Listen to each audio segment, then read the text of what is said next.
Fun Fact Friday. Now, it's interesting you decided to do that accent, Joe, because this fun fact is actually to do with World War Two. World War One, in fact. Oh, let me get the that Germans right. were still there. The Germans were still involved. Were they still the bad guys in World War One? They were the baddies. So. Yeah. Yeah. Ooh, those damn Germans. But these weren't the baddies with the stormtroopers and Hugo Boss and skulls on their lapels. These were the baddies with the pointy hats. Oh, that level of German. That's KKK, no? No, that's the pointy hoods. Oh, these got pointy caps. Pointy helmets. Oh, when they had the little like thing on the top, because there was that joke that if someone landed on top of them, it would impale them. Yeah, exactly. Yeah. I remember. Those so this Germans. fact, Joseph. Yeah. There was a specific West Ham supporters battalion in World War One. Really? There really was. The official name of it was the 13th Service Battalion of the Essex Regiment. Mm-hmm. Its formation was formed. It was formed in December 1914 after the mayor of West Ham received permission to raise a local infantry unit. The battalion was composed of 1,000 to 1,300 local men, largely drawn from the East End, many of whom were loyal supporters of West Ham United, and often yelled, "Up the irons" or "Up the hammers" during battle. Let me guess, they went out in round one. Or they got relegated to the back. Yeah, they just went back down the ladder. To home guard. They went up briefly and then back down the ladder. They saw action in the Western Front, including the Battle of the Somme in 1960. Okay, Vimy Ridge and the Cambrai, with the battalion being disbanded in February 1918 after sustaining heavy casualties. A memorial plaque at the West Ham, a memorial plaque of the West Ham Pals was unveiled at the Bowling Ground in 2009 by Sir Trevor Brooking and is now remembered as part of the club's war heritage. Wow, that's jokes aside of how shit West Ham are. Yeah, that's impressive. That's cool. It's pretty cool. I like that. It's it's a very British thing to do, to mix war and football. Yeah. Well, I mean, we've done it in World War Two. I think because that was obviously just a synopsis, but I read an article, which is why I brought this up, about it, and I think that the whole reason behind it was mainly to do with morale, and if they had a bunch of people together that had a common like interest or common like background, then especially that would for help like morale. through football support, because it's a very quick way of bonding with someone. Yeah, is you support the same team. Fantastic, lovely. Yeah. Like it's almost like you like the same music. Yeah, no, exactly. Yeah. But that's cool. You know, they probably chose the wrong club, because if it's for morale, getting the I don't know if they got the paper every Sunday and getting the football results in. yeah, exactly. But maybe they're like, right, we've got to go over the top. And they're just kicking a can round like, fuck. Why? What's the fucking point? Yeah. Threw away a 2-0 lead. We've got to fucking lose anyway. Or it does the opposite effect, where we've lost every week like we normally do, and that's pissed off the army, this battalion, just so much, and they're going to go fucking kill some Germans. Yeah, like, fuck this. I'm just going to go and pretend it's our own goalkeeper and go fucking shoot them. Yeah. Yeah, I thought that was a cool little. I'm just trying to think of like what other football teams would be like. So I mean, imagine Millwall would be pretty handy. Yeah, I reckon they'll be like first line of defense. They'll be the first, like, front line. I feel like Millwall will be like, they're the first you send in. Yeah. Because they're tactically they're poor.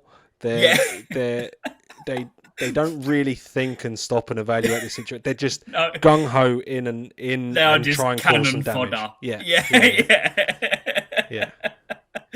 Yeah, that's a good shout. Definitely. Chelsea, I feel like historically would have been cavalry. Yes, I think historically, they probably would have been. But nowadays, I don't know what that would be. But now they would. Jeep drivers. They'll be the ones calling the shots from their ivory towers. Yeah, yeah. Or just paying Fulham fans to go and fight for them. Yeah. Who else was there? Tottenham would just. They'd be milling around. I feel like no, Tottenham would start killing each other by accident. No, Tottenham are like the runners and the porters and the people that aren't on the front lines, but someone has to do that job, you know. Right. That's what Tottenham is. They're the cop-outs.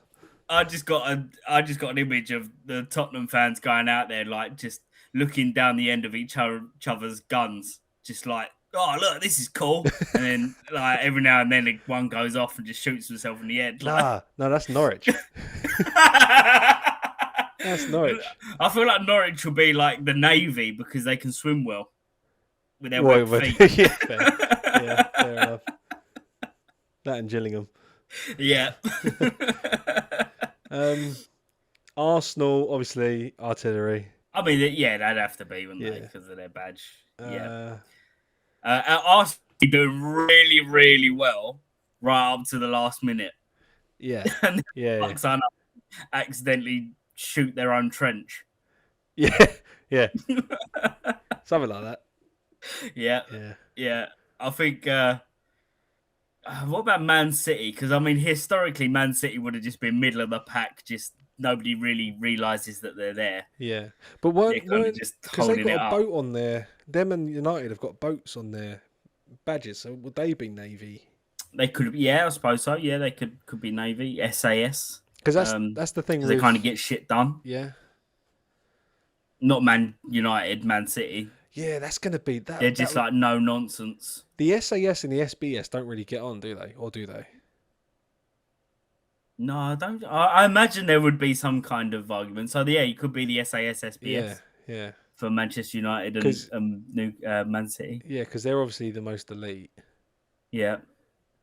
I mean, United historically, they're kind of finding their way back a little bit this season. Yeah. I feel like Newcastle will have a plan for the next morning and they'll be ready and raring to go. They would have gone over everything over and over and over again and then would have got pissed that night and then just went over the top and tried it anyway.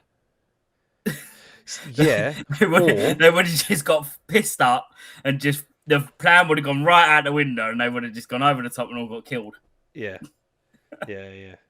I was going to say but I'm now thinking it's probably more Fulham. Them they because you got Geordie Shaw, right? So they're quite they think much of them, like a lot of themselves, right? Yeah. So I was thinking them or Fulham would be the King's Guard with the red jacket and the big bear hat and everything in war. Yeah. So they want to look the best that they can, but it does not suit the environment they're in. No, yeah. You know what they're all like strutting up and down, just constantly polishing their gun. Yeah, and their boots and brushing their bear hat. Yeah. That's not a bad shout. That's not a bad shout. What about Liverpool? Again, the Liverpool, I imagine, would be a little bit no nonsense, especially their fans. Yeah, they're Royal Marines. Yeah, I imagine that would be a matter of, I'm out of bullets. I'm just going to break this glass over someone's head. Yeah. They will go down to the wire. They will be scratching eyes out before they turn around and go back. Yeah, for sure. Yeah. For sure. I think Brighton, Brighton won't turn up, bruv. Well, no, I was going to say... Brighton are at home protesting the war. Oh, no, because you're basing it on the city of Brighton, not the football team. Right. No, Brighton, the football team, I think would be like intelligence. Because they've made some fucking banging signings. To be fair, yeah, they're clever when it comes to making a deal. They'll be setting up the peace treaty. Yeah. They'll be the ones coining the peace treaty, putting it all together, and getting us a good deal. Yeah.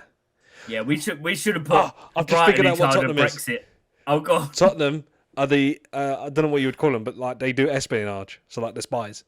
Oh, okay. Because they seem like they're a big team, but really they're not. They just go out. They're like, like you were saying about the the King's Guard, Yeah. and they wear the big hats because as a nation we're quite short. Mm-hmm. So we used to wear the big hats to make us look like we were bigger. Mm-hmm. That's them. That's Tottenham. They're just trying to impose what they actually don't have. They talk a big game. Yeah. So they'll go in Don't and say, mind my trophy I've cabinet. got a nuke. Yeah. And they're like, yeah, but you ain't because they haven't been invented yet because this is World War One. And you're like, yeah, but I might do. Yeah. Just a facade. They'll be running down the battlefield with mirrors to make it look like there's more of them. We'll be running around the battlefield with mirrors on our dicks. Yeah, so I thought that was a nice little that's good. Little fact for you there. I actually don't know if there were any other football clubs based battalions. So if anyone knows of any, hit us in the comments. Let us know. Don't actually hit us, but write a comment. Yeah. And that was Fun Fact Friday. Da da da, Fun Fact Friday.